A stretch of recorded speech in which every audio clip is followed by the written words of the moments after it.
whose stable lamp is lighted, whose glow shall wake the sky.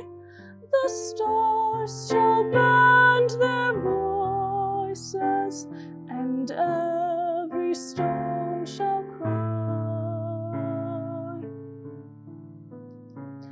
And every stone shall cry, and straw like gold shall shine.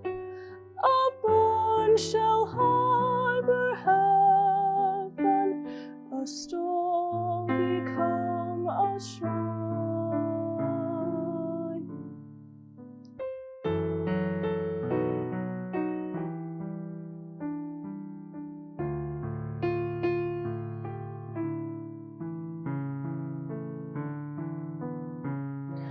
This child through David's city shall ride in triumph by. The palm shall strew its branches, and every stone shall cry. And every stone shall cry, though heavy, dull, and dumb, and lie within the roadway to pave his kingdom come.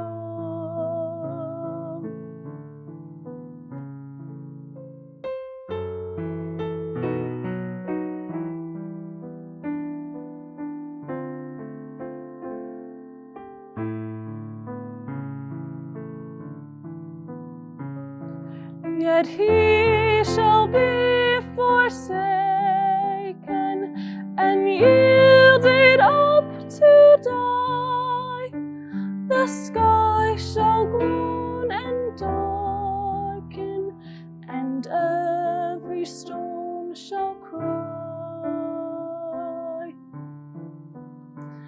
And every stone shall cry, for hearts made hard by sin, God's blood upon the spearhead, God's love refused again.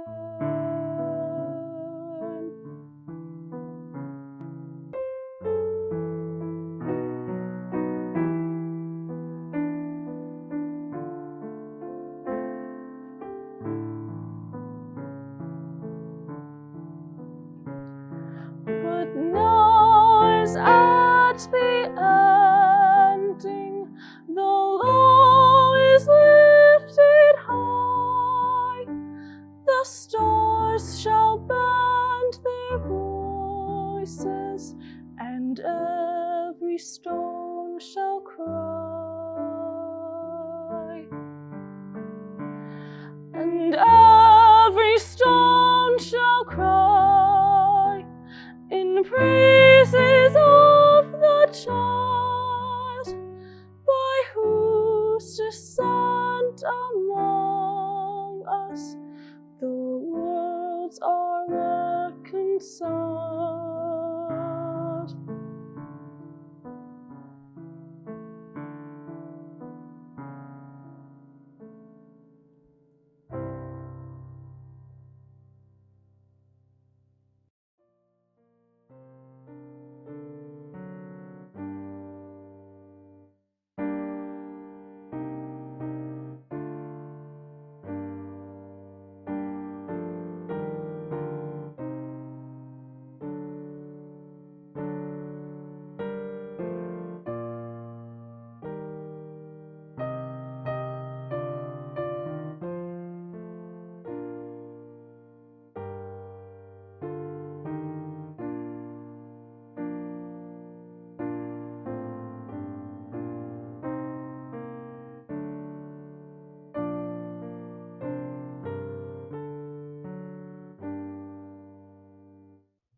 After Jesus had spoken these words, he went out with his disciples across the Kidron Valley to a place where there was a garden, which he and his disciples entered.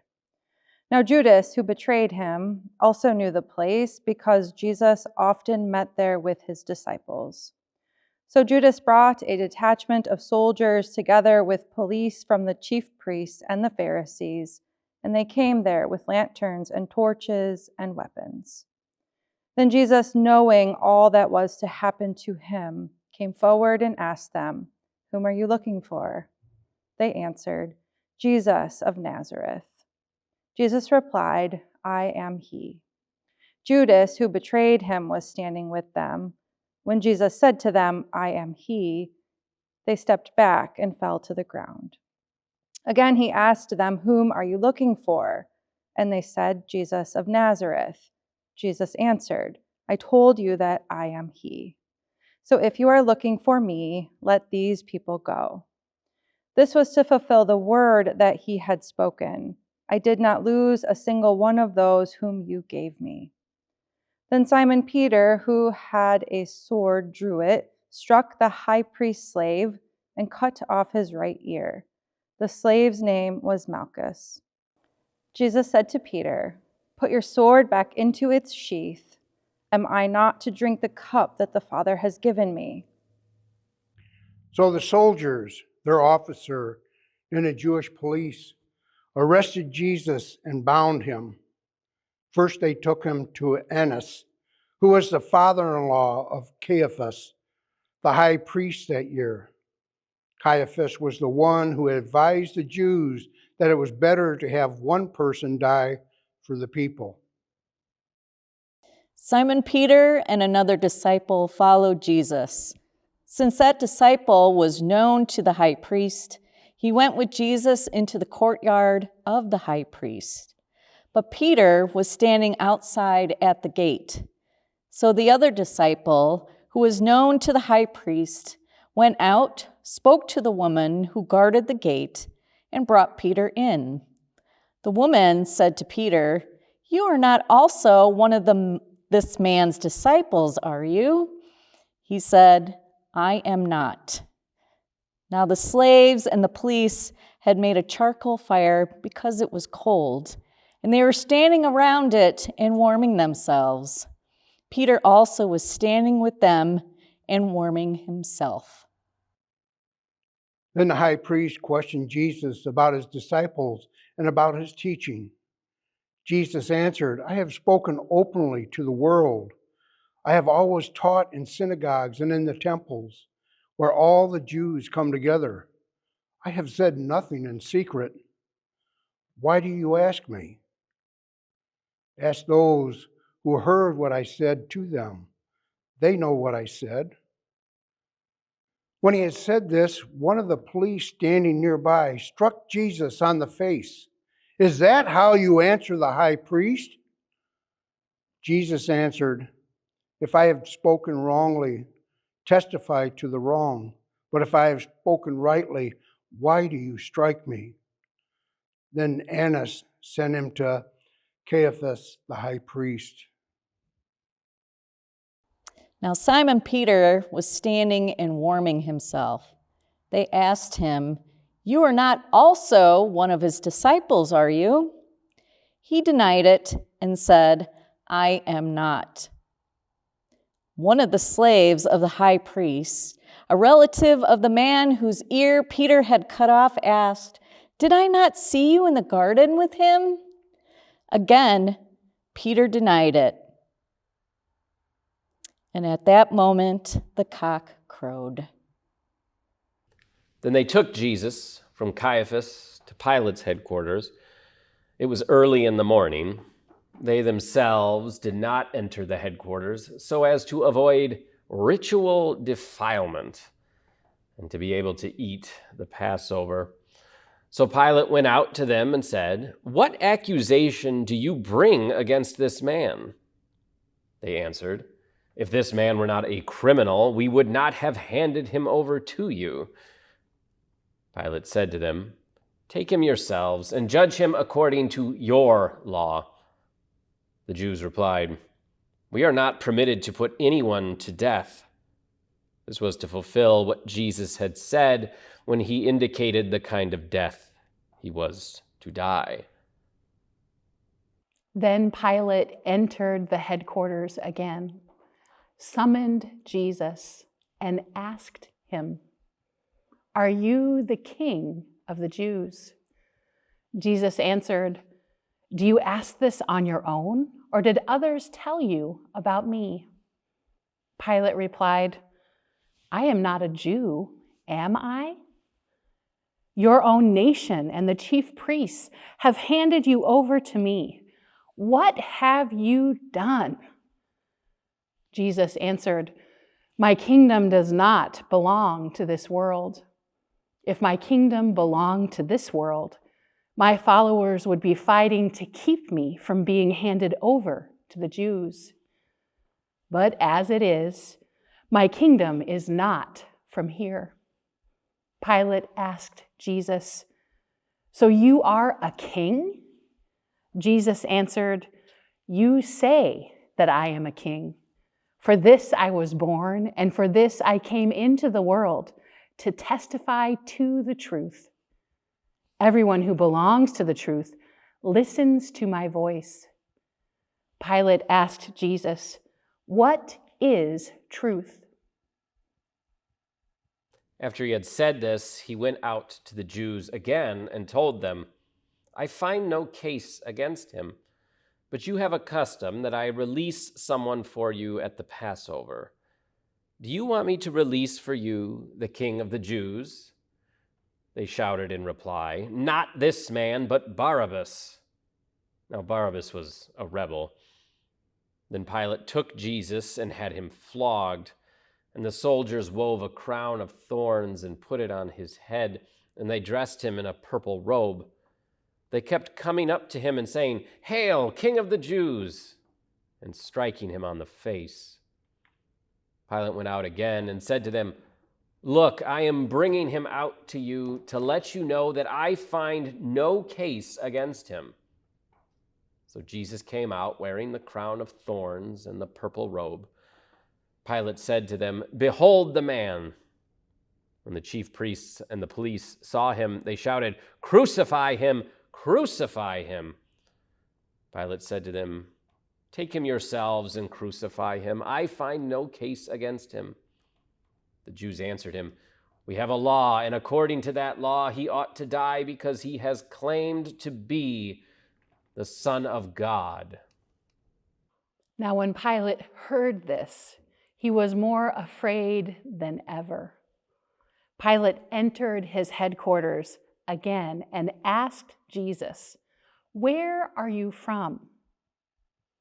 But Jesus gave Pilate no answer. Pilate therefore said to Jesus, "Do you refuse to speak to me?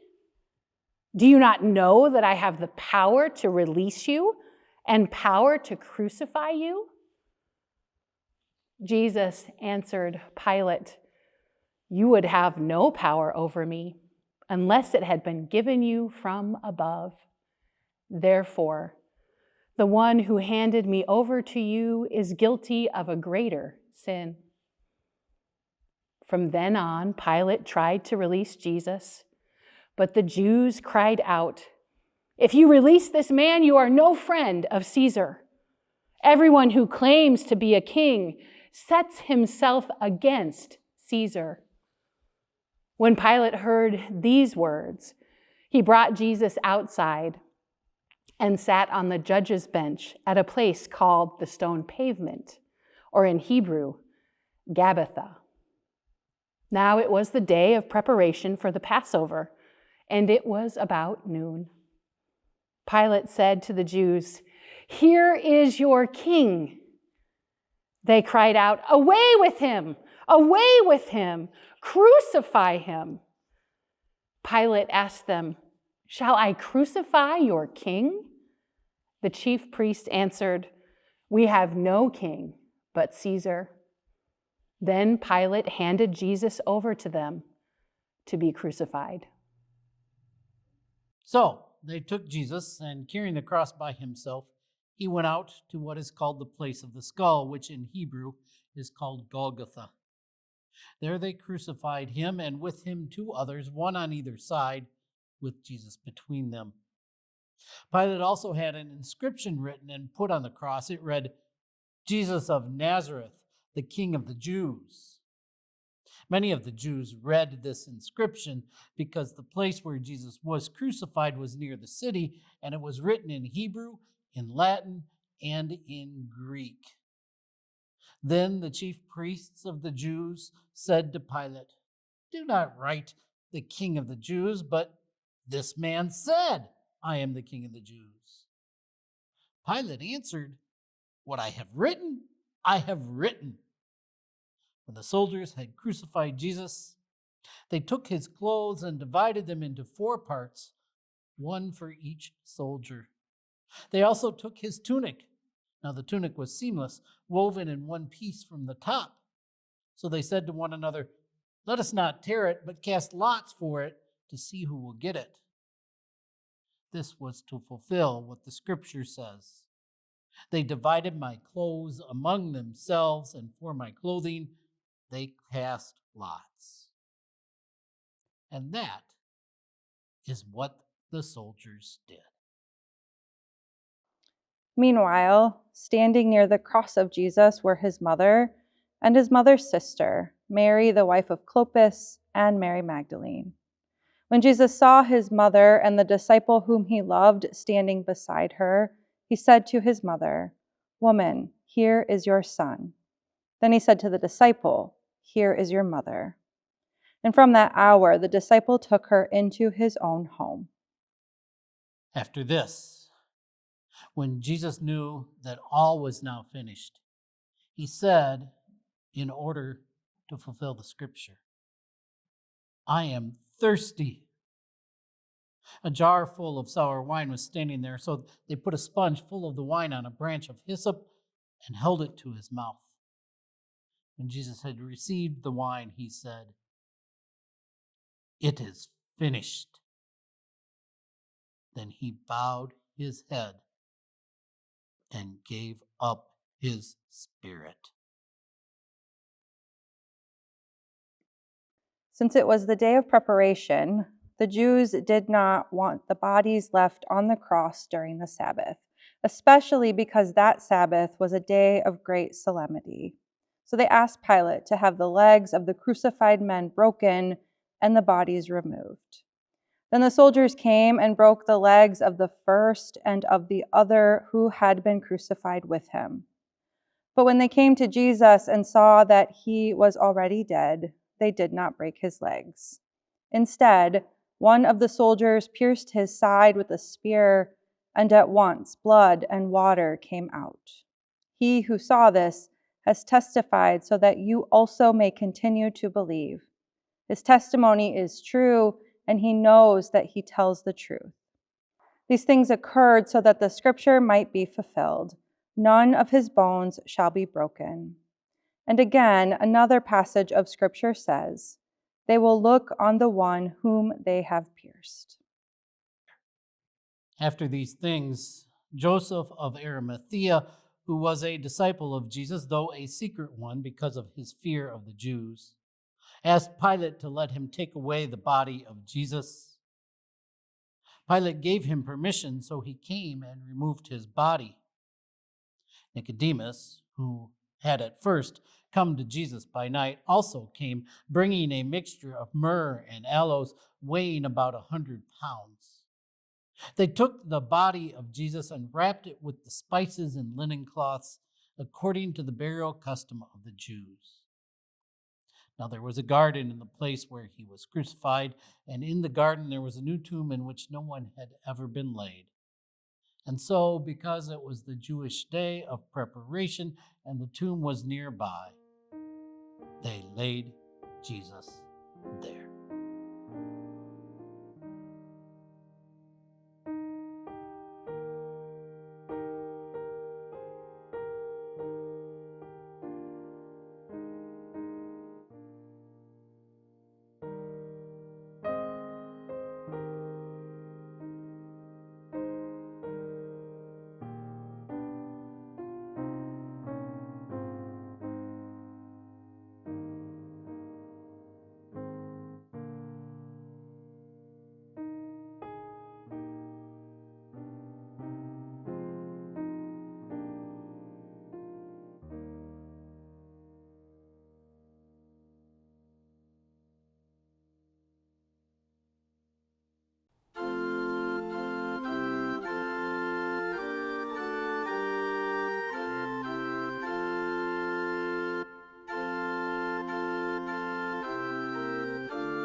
survey the wondrous cross, on which the Prince of Glory died. My richest gain I count but loss, and pour contempt on all my pride. Forbid it, Lord, that I should boast, save in the death of Christ my God. All the vain things that charm me most, I sacrifice them to His blood. See from His head, His hands, His feet, sorrow and love flow mingled down. Did e'er such love and sorrow meet, or thorns compose so rich a crown? Were the whole realm of nature mine, that were a present far too small. Love so amazing, so divine, demands my soul, my life, my all.